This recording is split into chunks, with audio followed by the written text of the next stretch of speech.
सुनिए मेरे प्यारे विद्यार्थियों, मेरे भाइयों और मेरी बहनों और मेरी दोस्तों, सभी लोग सुनिए आप लोग इसमें। देखिए हम लोग क्या पढ़ेंगे भाई, मेरे कल आप लोग का पढ़ाए थे बायोलॉजी ना, बायोलॉजी का चैप्टर 1 चल रहा है ना। संडे हमेशा संडे को हम लोग मैथ पढ़ेंगे। हालांकि आज 2 घंटा का 3 घंटा क्लास नहीं चल पाएगा, बट 1.5 घंटा में कंप्लीट कर देंगे चैप्टर को। हाँ, मतलब 4 घंटा से कम नहीं चलाते क्लास। हर संडे को 4 घंटे क्लास चला जाए, स्पेशली मैथ का स्पेशल बैच, ओनली संडे। समझ गए? तो सिर्फ संडे को चला जाए मैथ का बैच, स्पेशल बैच 4 घंटे के लिए। कहाँ आप लोग परेशान हो जाइए क्या? लंच लेके आइए यहाँ पे, क्या दिक्कत है? लंच बना के लेके आइए। देखिए तो हम लोग स्टार्ट करें बाबू। द्विघात बहुपद 4.1 पढ़ना है, प्रश्नावली 4.1। द्विघात समीकरण, सॉरी द्विघात बहुपद हम लोग 2 चैप्टर में पढ़ लिए है ना, पॉलिनोमियल। ठीक है, द्विघात इक्वेशन पढ़ना हमको, पॉलिनोमियल इक्वेशन। सुनिए, द्विघात समीकरण हम लोग क्या पढ़ने जा रहे हैं बाबू? द्विघात समीकरण।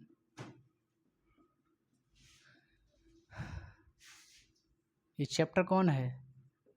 4। देखिए फर्स्ट इसका आप समझिए, द्विघात बहुपद सब कोई देखा है कैसा रहता है? कैसा रहता है? जिस पे घात 2 हो उसे क्या कहते हैं? द्विघात। जैसे x + 6 = 0, ये कौन सा समीकरण, कैसा समीकरण है? द्विघात समीकरण है। क्या समीकरण है? द्विघात समीकरण है ना। देखिए और बताइए, ये कैसा समीकरण है? द्विघात समीकरण है। इस पे कर देंगे 3 तो कौन हो जाएगा? त्रिघात। इसमें त्रिघात हमको पढ़ना है? नहीं पढ़ना है, द्विघात पढ़ना है। ओनली क्या रहे? 2 रहे, है ना, क्या रहे? 2 रहे। और सुनिए, द्विघात जो समीकरण होता है उसमें घात कितना होना चाहिए बाबू? 2। 2 आ जाएगा तो क्या है? द्विघात समीकरण है। समझ गए ना? तो देखिए द्विघात समीकरण का एक मानक रूप होता है ना। द्विघात समीकरण का क्या होता है? मानक रूप होता है। द्विघात समीकरण क्या होता है बाबू? मानक रूप। सुनिए, द्विघात समीकरण का क्या होता है? मानक रूप या फिर स्टैंडर्ड फॉर्म। मानक रूप सबको जानता होगा, ax² + bx + c बराबर में क्या होता है आपका? कोई कोई 0 कहता है, अन्यथा हाँ 0 रहता है। ये है किसका मानक रूप? द्विघात समीकरण का। द्विघात समीकरण का यह मानक रूप है। देखिए इस तरह का प्रश्न देखिए इससे है, सेम टू सेम है कि ना। देखिए इसमें x का गुणांक क्या है? a है। इसमें भी जो x का गुणांक होगा क्या होगा? a होगा। माने a का मान कितना होगा? 2 होगा। यहाँ पे b का गुणांक कितना है? सॉरी x का गुणांक कितना है? b है। यहाँ पे x का गुणांक कितना है? 6 है। तो यानी ये भी b का मान है। b का मान 6 और c का मान कितना है? सब पढ़ ली हैं, पढ़े हैं कि नहीं पढ़े हैं? तो यही क्या आपका मानक रूप है, किसका? द्विघात समीकरण का। समझ गए? ax² + bx + c = 0, जैसे ई हो गया आप लोग का। ये भी कैसा समीकरण है? द्विघात। कहिएगा कि गुरुजी इस रूप का ये नहीं है क्या? देखिए x तो ठीक है, लेकिन देखिए ई वाला मैच नहीं कर रहा है, मतलब bx है ये नहीं है, इसमें क्या है? c दे दिया है, 6 दे दिया है c का वैल्यू। समझ गए? लेकिन ये नहीं दिया है, तो क्या हम इसका स्थान पे यहाँ पे इंक्लूड नहीं कर सकते हैं? कोई पॉइंट है, कुछ भी लिख सकते हैं 0 में, जिसे हम चाहेंगे तो वो भी लिख सकते हैं। देखो 0 × x, क्या फ़र्क पड़ता है? तो देखो तो कुछ फ़र्क पड़ता है क्या? देखो ध्यान से, इसमें कोई फ़र्क पड़ता है? अब देखो तुम सेम टू सेम हो गया कि ना। यहाँ पे x का गुणांक कितना? 0 है। यहाँ पे x का गुणांक कितना है? 1 है।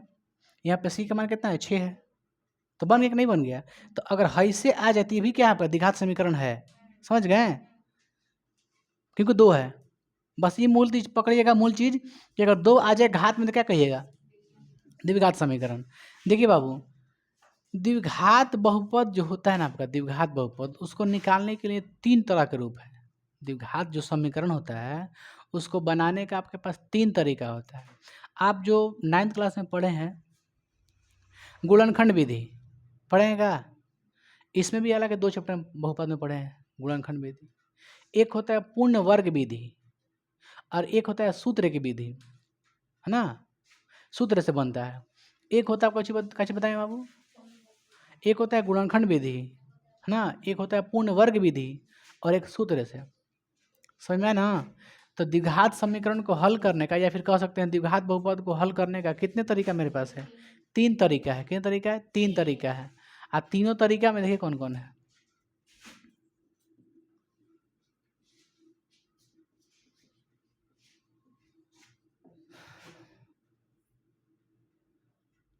द्विघात बहुपद, मूल जानते हैं? मूल शून्य के मान जानते हैं किसे कहते हैं? मूल शून्य। जो x का वैल्यू आता है वो इसी को बोलते हैं मूल या फिर शून्य। पढ़ा दिए 2 चैप्टर में, ध्यान से पढ़ लीजिएगा जा करके। देखिए हम ऐसे कह सकते हैं कि मूल निकालने के लिए कह सकते हैं ना, द्विघात समीकरण के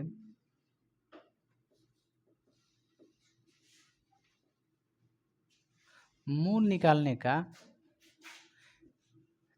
3 नियम। कितना नियम? 3 नियम। देखो इसे लिखते हैं। पहला होता है आपका, क्या होता है जी?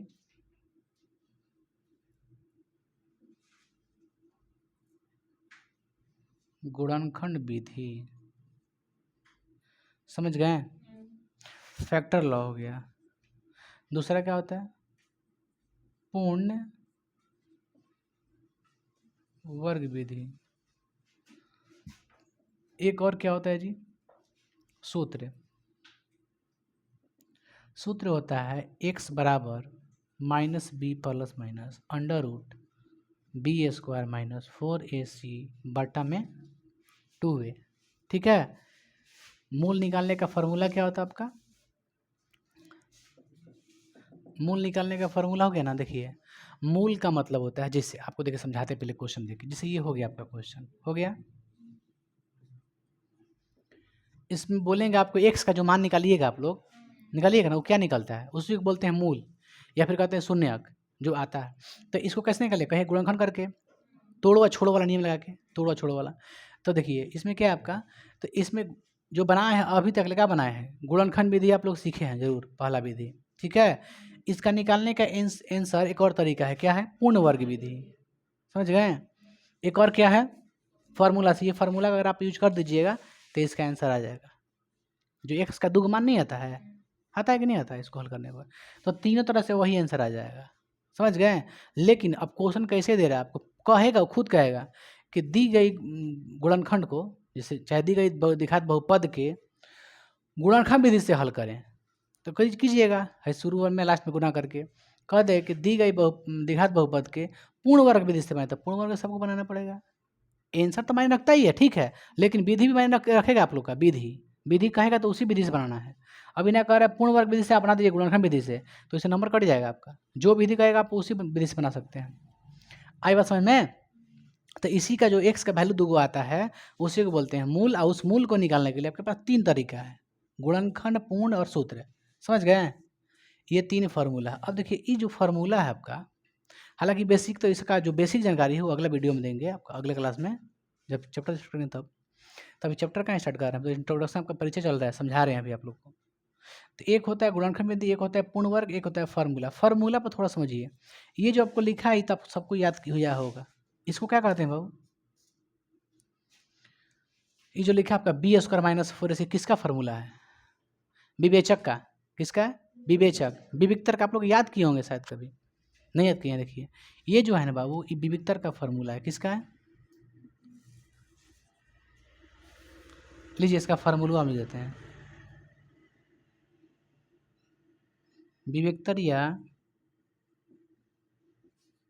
विवेचक बराबर क्या होता है? B square minus 4ac, b square minus 4ac। समझ गए? ये भी एक सूत्र है। एग्जाम में ऐसा क्वेश्चन दे के जान दो क्या पूछता है, इस तरह के क्वेश्चन दे देगा, 6x² प्लस 5x प्लस 6 बराबर 0 दे के क्या कहेगा, उसका विवेचक निकालें। तो विवेचक का फॉर्मूला क्या होता है? B square minus 4ac। आपको जैसे ऐसे क्वेश्चन दे देगा, ठीक है, क्या कहेगा आपसे कि विवेचक निकालें। तो विवेचक कैसे निकालिएगा? फॉर्मूला तो रहेगा डी बराबर क्या होता है? B square minus 4ac। B का मान कौन है इसमें? 6 है, 6 के स्क्वायर कर दीजिएगा, 4 का 4, ए का मान 8 है, सी का मान 7 है, हल कर दीजिए, आंसर आ गया। तो डी निकालना बहुत बड़ी चीज़ है। हम क्या बोल रहे हैं, ABC निकालना था ना आप लोग को, A का मान 8, B का मान 6, C का मान 7, तो उसी का मान पर रखना है जैसे से है, विवेचक निकल जाएगा। तो ये होता है विवेचक का। तो अब बताइए D क्यों लिखते हैं, क्योंकि D का मतलब क्या होता है, विवेचक होता है, समझ गए। D सांकेतिक हो गया, जैसे त्रिज्या के लिए क्या लिखते हैं हम लोग, R लिखते हैं ना, उसी प्रकार का विवेचक के लिए D लिखेंगे। तो अब बात इसका चाहे हम लोग फार्मूला, इसका फार्मूला चाहे तो हम ऐसे लिख सकते हैं, क्या देखो तो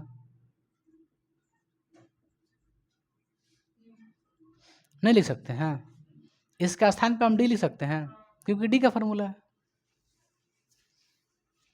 बात समझ में आ रहा है ना आप लोग को, देखिए आप लोग समझ में आएगा धीरे धीरे, ऐसा बात नहीं है। अब बताइए हमको, ये B² - 4AC हो गया ना।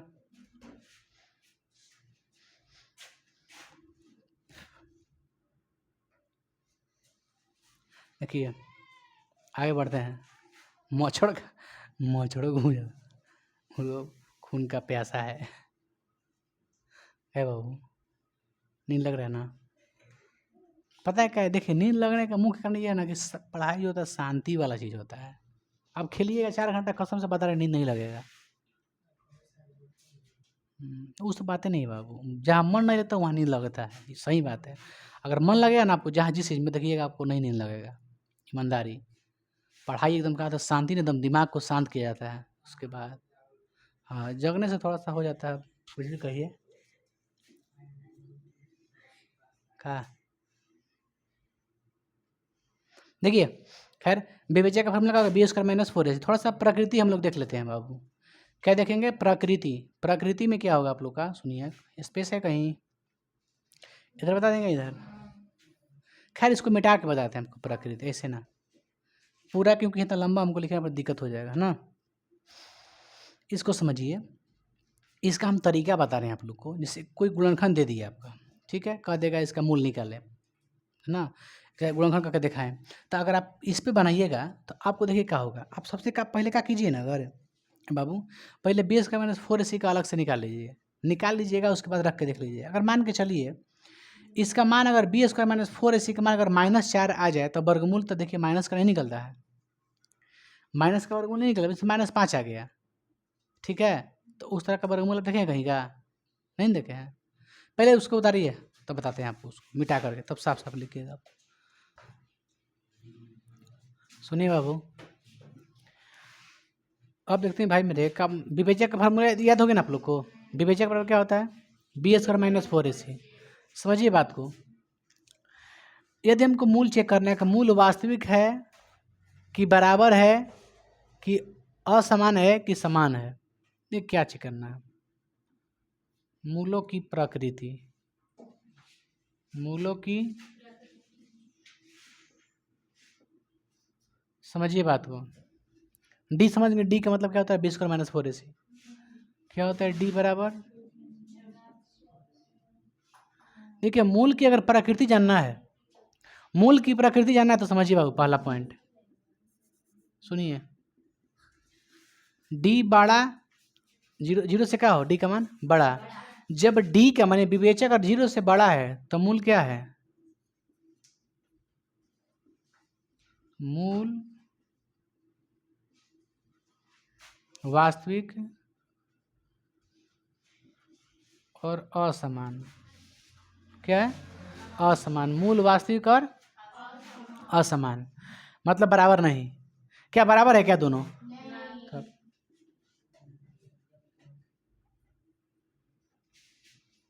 यहाँ पे क्या है, अगर D का मान 0 से छोटा है तो क्या है, तो मूल काल्पनिक, क्या है, चाहे अवास्तविक लिख सकते हैं, काल्पनिक, और क्या है, असमान है ना, क्या है, असमान नहीं है, समान कब होगा, जब दोनों क्या होगा, बराबर। तीसरा, ठीक है, तो मूल क्या होगा,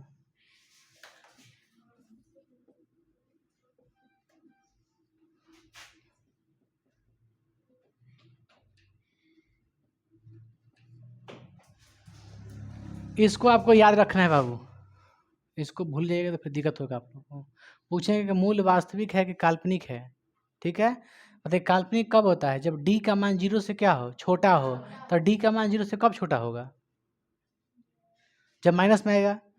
डी का मान आ गया -5, अगर मतलब 0 से क्या है, छोटा। तो मूल क्या है, वास्तविक है, काल्पनिक है। समझ गए? डी का मान अगर 0 के बराबर आ गया तो मूल क्या है, वास्तविक तो ये है और क्या है, समान भी है।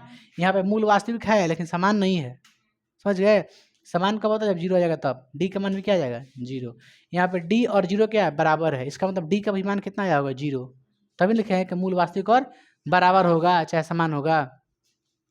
3 प्रकृति आपको जानना है। चलिए हम लोग प्रश्नावली अब 4.1 स्टार्ट करते हैं, है ना। प्रश्नावली 4.1 का हम लोग पहला क्वेश्चन देखते हैं। आपको पहचान करनी है बाबू, बाबू रे, आपको पहचान करनी है कि कौन द्विघात बहु समीकरण है और कौन नहीं है। दो तो बाबू किताब थोड़ा देर के लिए हमको। देखिए क्वेश्चन है आप लोग का,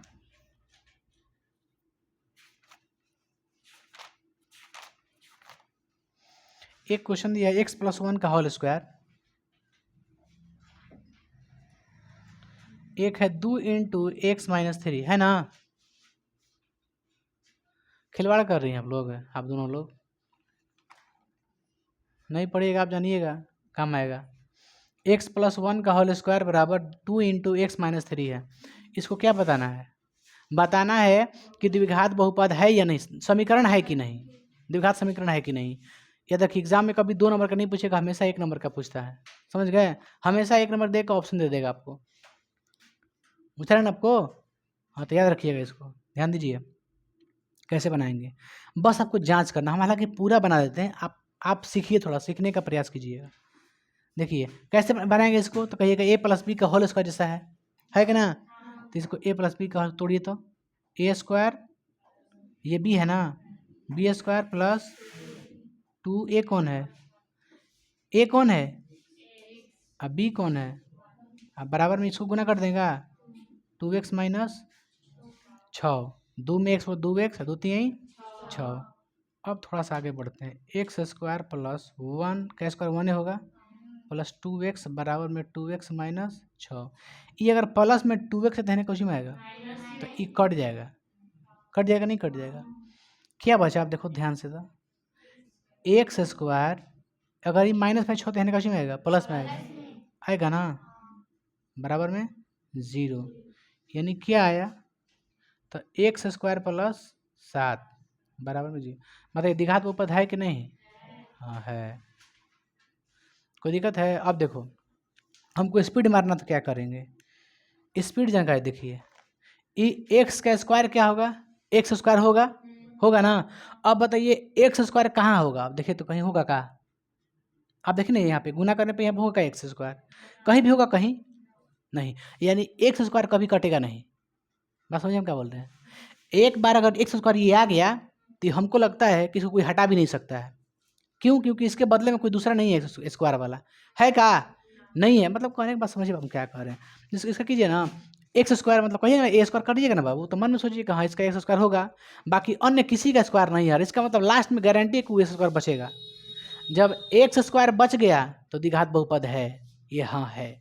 समझ के बात तुम क्या बोलते हैं।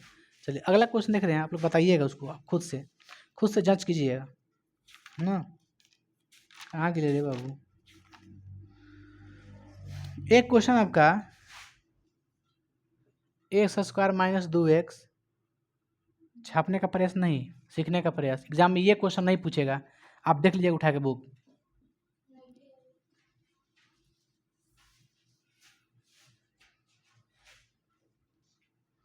चलिए इसको मिटकाइए ना यार, नहीं एक जो बता देंगे, एक बता देंगे कहीं ना कहीं।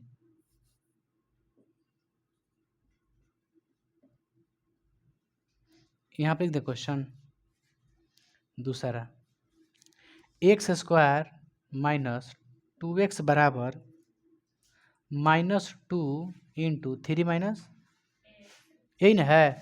आप पकड़िए, दिमाग लगाइएगा आप लोग, है ना, क्या लगाइए दिमाग। ये हो गया कितना, x², इसका बदला में कोई हो रहा है क्या, देखो तो 2 3 6x ना 6 होगा, और 2x मतलब 2x होगा, स्क्वायर कहाँ मतलब कटेगा नहीं, x² आपका बच जाएगा वो, मतलब x² बचेगा ना। जब स्क्वायर बचा तो क्या है, द्विघात बहुपद है, समीकरण है। हाँ समझ गए बात को हम क्या बोल रहे हैं? एग्जाम ऐसे आपको निकल जाना है मार के। इसको हल कर देते हैं। 2 तिहाई 6 प्लस 2x, ये प्लस में तो कुछ में आएगा सर, माइनस में आएगा ना, तो -2x माइनस 6 बराबर 0। सॉरी प्लस में 6 आएगा ना इस साइड, क्या आ गया? ये है कि नहीं है? तब तो आप लोग को लग रहा है कि ना नहीं है। ठीक है, तो उतारिए इसको, हम आगे लिख के बताते हैं क्वेश्चन। देखिए बाबू, हेलो, ध्यान दो बाबू, 2 क्वेश्चन बताए थे उसमें, देखो ये सब क्वेश्चन लिख दिए टोटल, ठीक है। अब देखिए आपको बढ़िया से समझना है, इसको समझ जाइएगा तो एग्जाम में मार्क आ जाएगा 1 नंबर, ऑब्जेक्टिव है। देखो क्या करना है, सुनिए ध्यान से, ध्यान दीजिए आप लोग। ये बताइए अगर गुना कीजिएगा, आप तो गुना सीखे ही वाला, सीखे ना 9th क्लास में, ये एक्स में होगा तो क्या आएगा? कहिए कि एक्स को आएगा इधर, प्लस में है कि माइनस में है? प्लस में है। देखिए इधर भी गुना कीजिए, कितना होगा? x² होगा का? ई प्लस में तो है कछु में आएगा, और फिर ई क्या हो जाएगा? कटेगा, तो स्क्वायर बचा कहाँ? नहीं बचा तो क्या कहेंगे? द्विघात बहुपद नहीं है, सिंपल तरीका। तो बताओ ये क्या है? द्विघात समीकरण। अरे बहुपद के सब एक भैया बारे समझिए बाबू। चलिए देखिए, ये गुना कीजिए तो क्या आएगा? ये बाबू बनाने का रूल्स नहीं है, हम बनाए नहीं, आपको सिखाए हैं। बनाए मतलब सही तरह से इसमें गुना करते हैं, फिर इसमें गुना करते हैं, ऐसे गुना करते हैं, ऐसे करते हैं, फिर इसको फिर सबको उधर लाते हैं। तो ये आपकी क्रियाकलाप, आप कीजिए सब, हम नहीं करेंगे सब। देखिए अभी देखिए, समझिए इसको बाबू, अगर इसको गुना के तो क्या आएगा आपका? तो कहिए 2x²। इधर देखिए, इसको कीजिएगा तो क्या आएगा? ये प्लस में है तो इधर माइनस में आएगा, तो क्या होगा? 2x² में से x² घटेगा तो क्या बचेगा? x²। अरे इधर आएगा तो माइनस में आएगा ना, कहो कि हाँ, तो कितना बचेगा? है 2 गुना है, तो एक x² बचेगा, इसका मतलब ये क्या हो जाएगा? यह समीकरण द्विघात समीकरण है यार, वही बात समझिए इसको बाबू। ये गुना होगा तो क्या होगा? इधर देखिए, यहाँ पे भी क्या आ रहा है? x² आ रहा है, ये माइनस में आएगा, इसमें से घटाइएगा, कटेगा तो नहीं क्योंकि दोनों बराबर थोड़े नहीं है, तो एक का बच जाएगा, x² बच जाएगा। इसका मतलब ये क्या होगा? ये अभी द्विघात समीकरण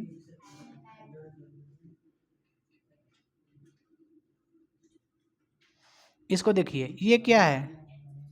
एगो इधर हो जाएगा, a माइनस बी का होल स्क्वायर क्या होता है? a² + b² -2ab, तो इसका a² कीजिएगा ना, कीजिएगा, ये आ जाएगा उसी में, इधर माइनस में आएगा, तो ई कट जाएगा, बचा कहाँ है स्क्वायर? नहीं ना बचा, तो क्या कहिएगा? यह नहीं है, ले लेते हैं, उतना के लिखिएगा। इस पर जाए हम लोग, इसका क्या होगा? तो कहिए क्यूब होगा, a क्यूब। देखिए a + b का होल क्यूब याद है ना, a cube + b cube + 3ab × a + b, तो ये हो गया आपका a क्यूब, इधर से गुना कीजिए, ये कितना होगा? 2x³। अच्छा स्क्वायर कहीं बन रहा है क्या? स्क्वायर कहीं बन रहा है? स्क्वायर तो कहीं बन नहीं रहा है। अगर स्क्वायर बनता भी तो कोई फर्क पड़ने नहीं था, क्यों? क्योंकि ई इसको माइनस में कीजिए तो क्या बचेगा? अरे इधर आएगा, ई आएगा इधर ना, लाओ तो घटाओ, क्या बचेगा? -x³, क्या बचेगा? तो अब x³ आ गया तो कहिएगा द्विघात समीकरण है, तो ये द्विघात समीकरण क्या है? नहीं है। इसको समझिए, ये भी कितना है? x³, इसको कितना कीजिएगा? x³ कीजिएगा ना, तो इधर आएगा तो ये क्या हो जाएगा? कट जाएगा, कटेगा। देखिए स्क्वायर है इसमें, नहीं है स्क्वायर, इसका मतलब ये क्या है? बात समझिए, ये क्या है? x³ है, गोल्डन बात समझो आप लोग, x³ है, इधर भी इसको अगर हल कीजिएगा तो शुरू क्या लिखिएगा? एक a - b को होल क्यूब का फॉर्मूला अगर रखिएगा, इसको तो क्या कीजिएगा? a क्यूब रखिएगा, a क्यूब करिएगा तो a कितना है? x है, तो x का क्यूब करिएगा ना बाबू फॉर्मूला के अनुसार। अगर e प्लस बराबर को साइड है तो a नहीं आएगा, माइनस में आएगा, तो हाई दोनों कट जाएगा, कट गया ना। लेकिन इसमें स्क्वायर भी है, देखो ध्यान से, स्क्वायर है कि नहीं है? तो द्विघात बहुपद है, द्विघात समीकरण है। स्क्वायर बचाना किसको आपको? अगर स्क्वायर नहीं बच रहा है तो कहिए ना, कोई द्विघात समीकरण है, ये नहीं है। स्क्वायर बचे तो क्या है? द्विघात समीकरण है, बस यही तो है तरीका आप लोग का। आगे क्वेश्चन कितना बचा है? क्वेश्चन देखो तो आप लोग, 3 क्वेश्चन, 4 क्वेश्चन है, 4 हुआ है ना, वो चारों बता देते हैं बस बहुत जल्द। इसको उतारिए, समझिए इसको।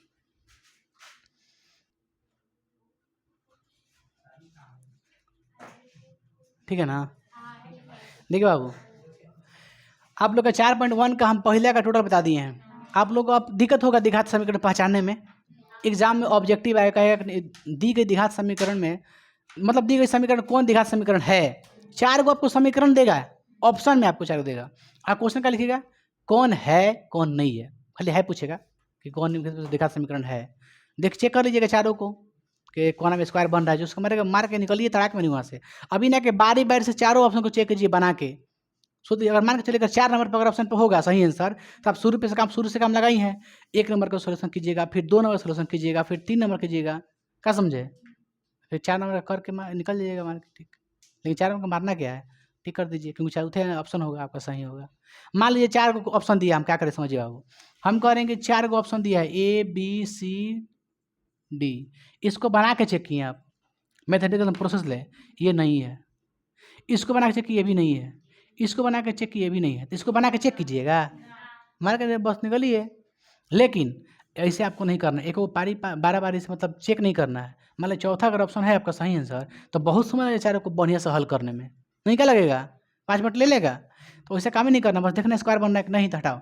मानो उसको स्क्वायर बनेगा, नहीं बनेगा, हटाओ। इसमें बन रहा है स्क्वायर, मार दो। स्क्वायर सोच लिया तो मन में है कि हाँ स्क्वायर बनेगा, इधर कट जाएगा, नहीं कटेगा, क्या है क्या नहीं है।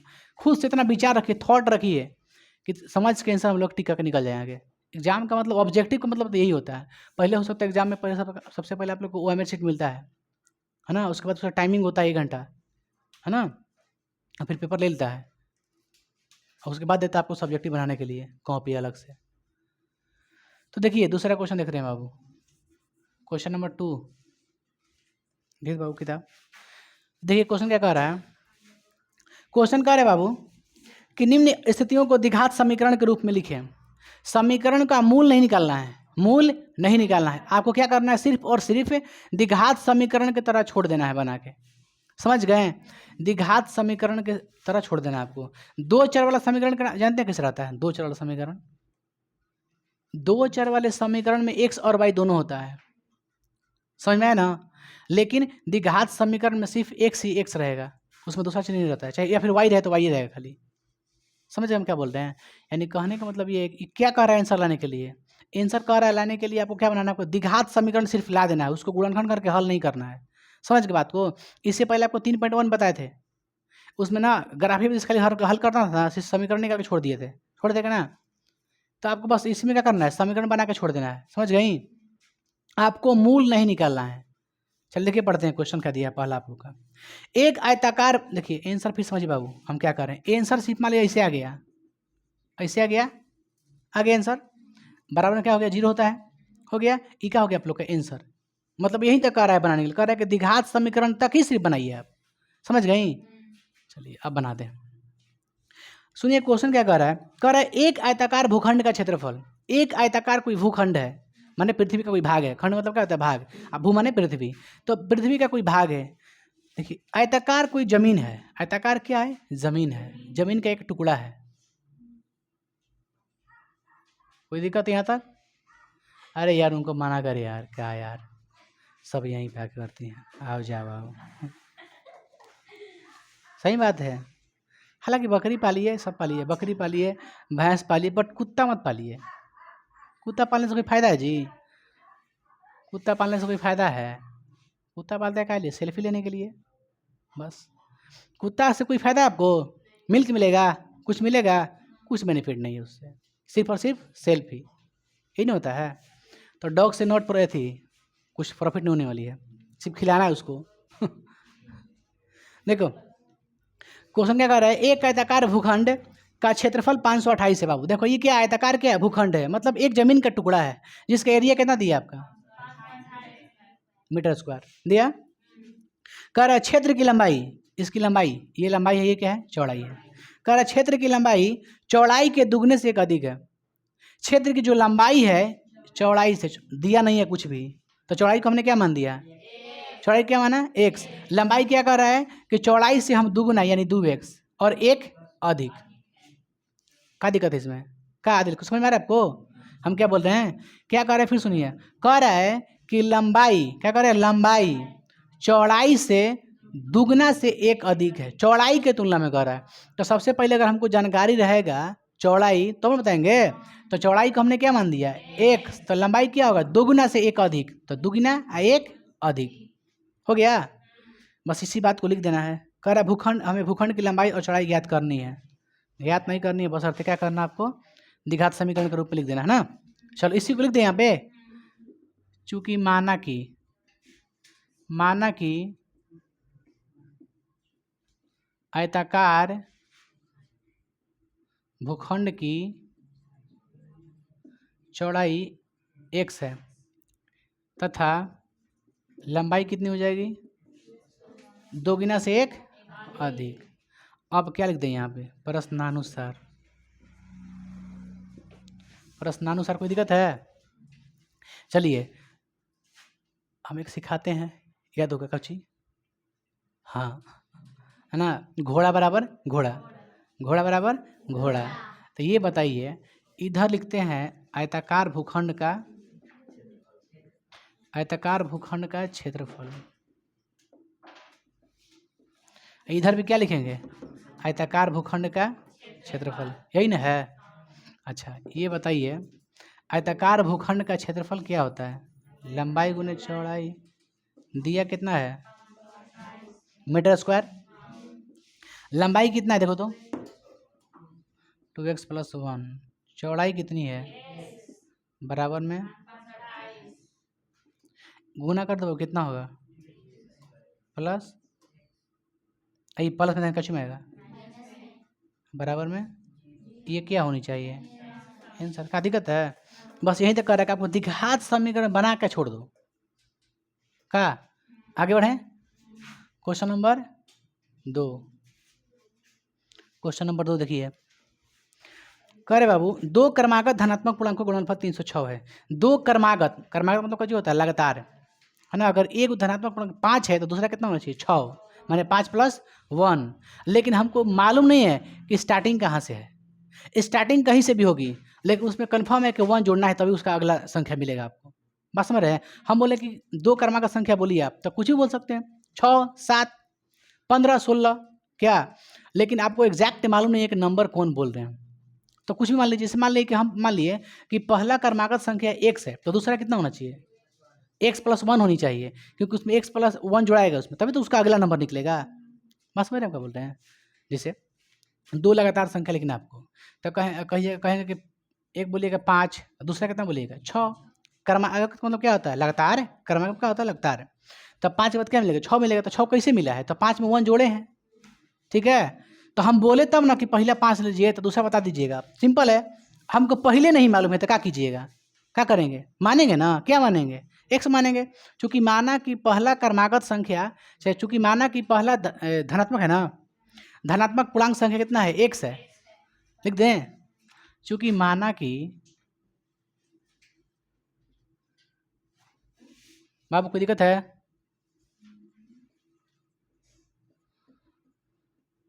यहाँ तक कोई दिक्कत, तथा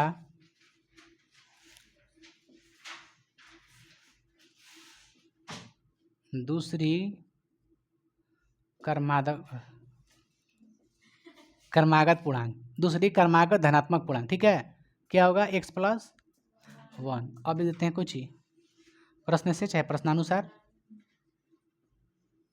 आइए फिर कह रहा है कि दो लगातार, देखो दो लगातार क्रमागत पूर्णांक, दो लगातार क्या ही क्रमागत पूर्णांक संख्या है, दो लगातार क्रमागत पूर्णांक हो गया, दो गो हो गया ना भाई। कहता 3 गो, तो क्या करते हैं, एक होता है x, एक होता है x + 1, एक होता है x + 2, होता कि नहीं होता। अब कह रहा है कि दोनों क्रमागत पूर्णांकों का गुणनफल 306 है। क्या कह रहा है कि दो पूर्णांकों का गुणनफल कितना है, 306 है। दोनों का गुणनफल कितना है, 306। तो एक से गुना x + 1, दोनों कितना है, तो x में कितना होगा, प्लस x माइनस 306, बराबर में नहीं हो गया, यहाँ तक हरी है। सिंपल क्वेश्चन है। इसका अगर आप गुणनखंड की कर सकती हैं, अब देखिए तो जो आंसर आ रहा है आप लोग का ना, इस समय क्या कीजिएगा घर पर रह के, इसको घर पे रह के ना एडवांस में काम किया कीजिएगा, इसको गुणनखंड निकालिएगा, है ना, एक्स का मान निकालिएगा, इसका भी एक्स का मान निकालिएगा। लेकिन एग्जाम में मतलब आपको क्वेश्चन दिया नहीं है करने के लिए, लेकिन ऐसे अलग से बता रहे हैं, आप सीखिएगा, ऐसे आपको गुणनखंड सीखने में थोड़ा सा अथी रहेगा। क्या समझिए, उतारिए आगे बताते हैं उसको मिटा करके।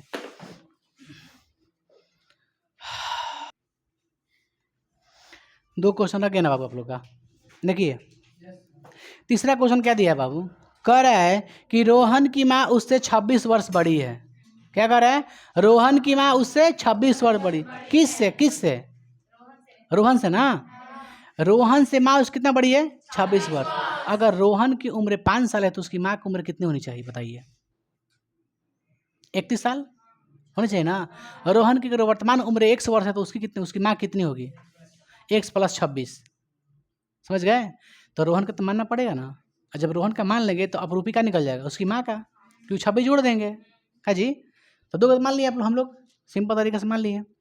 फिर कह रहा है 3 वर्ष बाद उनकी आयु का गुणनफल 3 वर्ष बाद 360 हो जाएगी।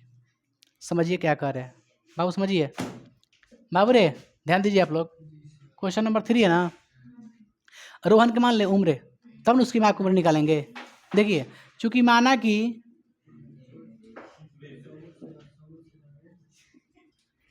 रोहन की उम्र 100 वर्ष है, बाबू रे रोहन की उम्र कितनी है 100 वर्ष है, तथा उसकी, ए बाबू डिस्टर्ब ना भाई, वो देखो जब हम बैठे रहते हैं जब बताते हैं तो उस समय बात कर लिए, थोड़ा सा जो समझाएगा समझ लो, बनाते वक्त वीडियो, अच्छा पढ़ाते वक्त डिस्टर्ब मत करो तुम लोग। उसकी माँ की आयु, क्योंकि आपके जैसा बहुत लड़का आया बहुत गया, कितने को बाबू x + 26 ना, क्योंकि 26 बड़ी है, क्योंकि 26 वर्ष क्या है बड़ी है। प्रश्न सही है, प्रश्न से कह रहा है कि 3 वर्ष बाद, क्या कह रहा है 3 वर्ष बाद, जब 3 वर्ष बाद कह रहा है तो इसका उम्र क्या हो जाएगा x + 3, इसका क्या हो जाएगा 29, x + 29 होगा 3 वर्ष बाद ना।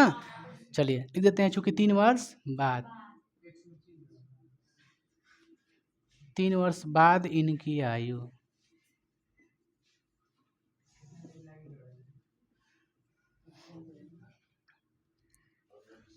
फिर सुनिए बाबू ध्यान से पढ़िए, इधर क्वेश्चन पढ़िए ध्यान से। 3 वर्ष बाद उनकी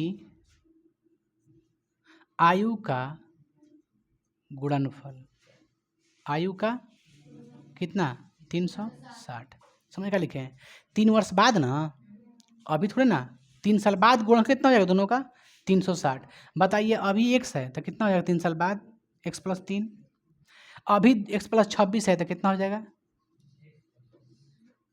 हो जाएगा बा। और दोनों का गुणनफल कितना है 360, बात मत कीजिए आप लोग, होगा ना।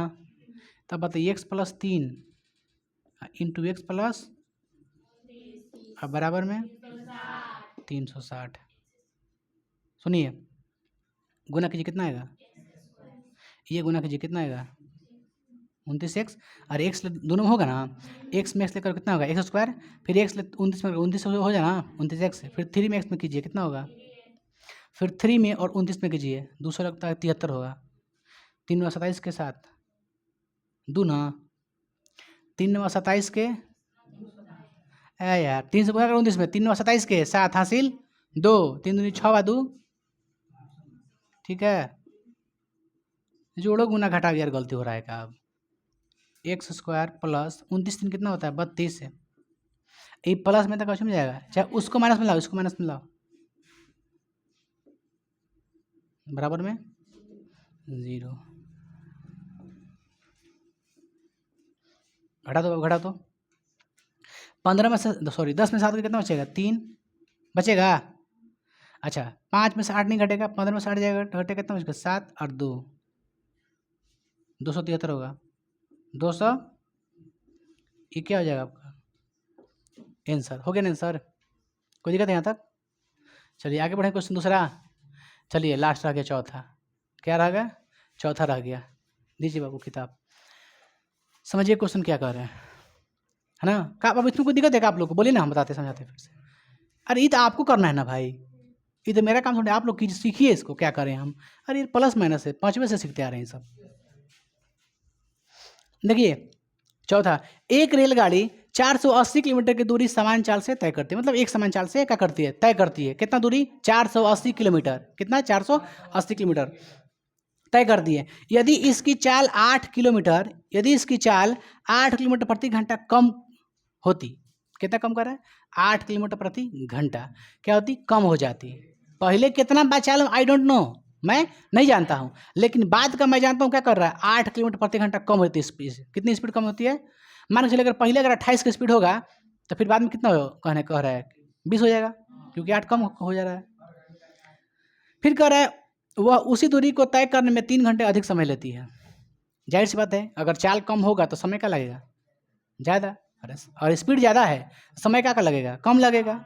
लेकिन चाल का हो गया है कम, चाल का हो गया है कम, तो कम हो तो कितना समय लगा? ज़्यादा, 3 घंटा लगा है ना। चलिए अब समझिए क्वेश्चन को, सिंपल क्वेश्चन है। देखिए ये बताइए पहले हमको बाबू, ध्यान से सुनिए कि रेलगाड़ी है, कितना दूरी तय करना उसको? 480 किलोमीटर है। टोटल दूरी कितनी है? 480 किलोमीटर। ठीक है, बताइए जो ट्रेन की प्रारंभ में चाल होगी, दिया तो नहीं है, तो मानेंगे क्या? मान लेंगे क्या कि चूंकि माना कि रेलगाड़ी की प्रारंभिक चाल 1 किलोमीटर प्रति घंटा है, मान सकते हैं, कोई दिक्कत? देखो क्योंकि दिया नहीं ना है, बात समझ रहे आप लोग ना। तो चूंकि माना कि, समझिए, चूंकि माना कि रेलगाड़ी की, कोई दिक्कत है यहाँ तक? चूंकि माना कि रेलगाड़ी की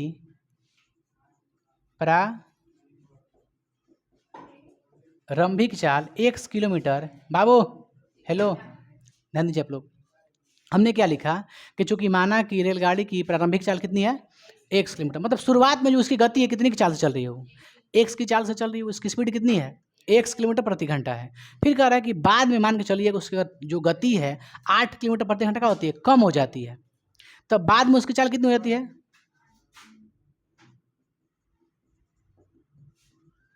बाद में उसकी चाल, तो कहिएगा गुरुजी पहले कितना था?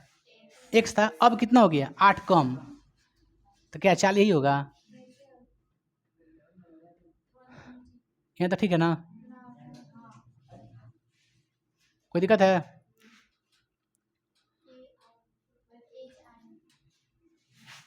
इतना किलोमीटर है,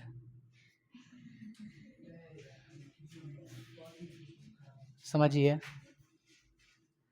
बाद में तथा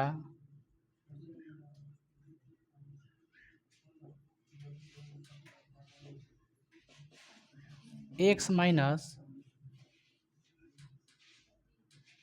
हो जाती है, होती कि नहीं होती है?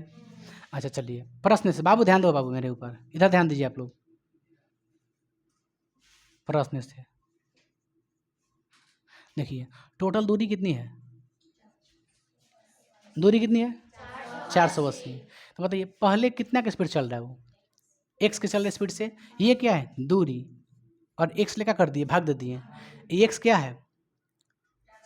चाल है ना, कहिए कि चाल है, और ऊपर का क्या है? दूरी है। दूरी बटा चाल क्या होता है? समय।